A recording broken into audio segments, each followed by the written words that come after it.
Good evening, ladies and gentlemen, and welcome to tonight's session of Ask Zak. And our topic for tonight is how to apply dip to your animals. Now that is very relevant, especially with the season that's upon us. Summer months are coming, our first rains are on the way, and of course with all that we get explosion in the population of our ticks and all of our external parasites. So how to apply your dips plays a big role in the season that's ahead. Now a lot of people ask, what is the best method to apply a dip? And unfortunately there's no clear answer. It all depends on your setup, what you have to work with and what you want to do. So what I will do tonight is I'm just going to explain to you a few pros and cons about how to apply the different types of dips, and then you can take that information and apply it to your farm. See what kind of facilities you have, what do you need to do, and then you can make a decision on what dip to use. So first and foremost, the one that we want to kick off with is a familiar one. Everyone knows the pour-on dip that you pour onto the back of the animal, right from the start of the neck to the base of the tail.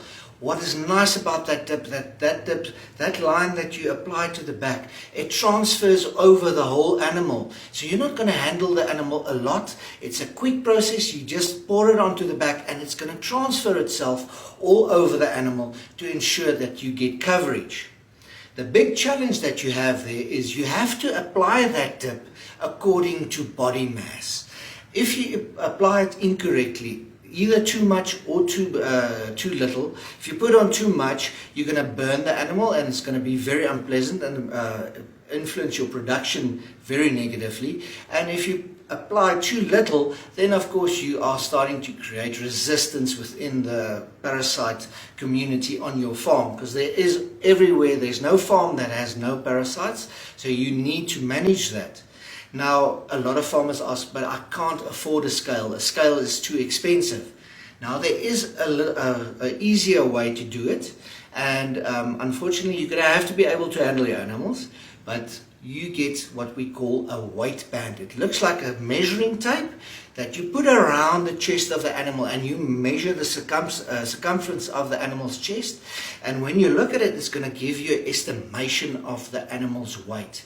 And with that information, now you can calculate your amount of dip that the animal needs much more accurately and do your dipping right.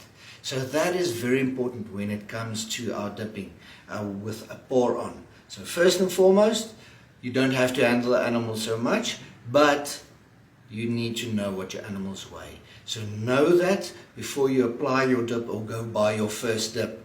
Now the next one, of course, is a familiar favorite. It is our spray dip, where we wet our animal. Now what's nice about our spray dip is we don't have to have the animal's weight. What we do is we literally take the dip, mix it into the water according to the dilution rate that the dip tells us, and we have to wet that animal. Now very important with the spray dip. The spray dip doesn't transfer itself all over the animal. You are going to have to do it via your spraying. So you're going to have to make sure you wet the animal all over. And when I talk about all over, you're going to have to get into the hard to reach places as well. The groin areas, underneath the forearms, underneath the tail. Those areas you're going to have to spray and make sure you wet. Otherwise, the dip doesn't get in contact there, and you create safe pockets for the ticks to live in, and there they're going to survive until the dip has worked itself off the animal, and then you're going to just have a big challenge with ticks ahead in the season. So what we usually say, a general rule of thumb, is about 5 liters of mixture is enough to do one big head of cattle. So make sure you've got the correct facilities, because remember, you're going to have keep that animal still. You're going to have to have a good crush so that you can keep the animal stationary to get into all those hard to reach places and spray the animals properly. So that means your handling equipment is very important. The other thing is when it comes to ease of use, of course, it's very easy to mix. You cannot overdose if you mix it correctly. You just wet the animal properly. Another one that's out there is, of course, our plunge dips. Now, I'm not going to talk much about plunge dips because they're not in use anymore much. You don't see much of them. So just take note, a plunge dip is excellent when it comes to coverage all over the animal, but you need to remember you have to refresh that rate of plunge dip. So for more information, stop in at your nearest ALZO one-stop shop or get into contact with your nearest technical advisor so that we can assist you. So from my side, have a good evening. Goodbye.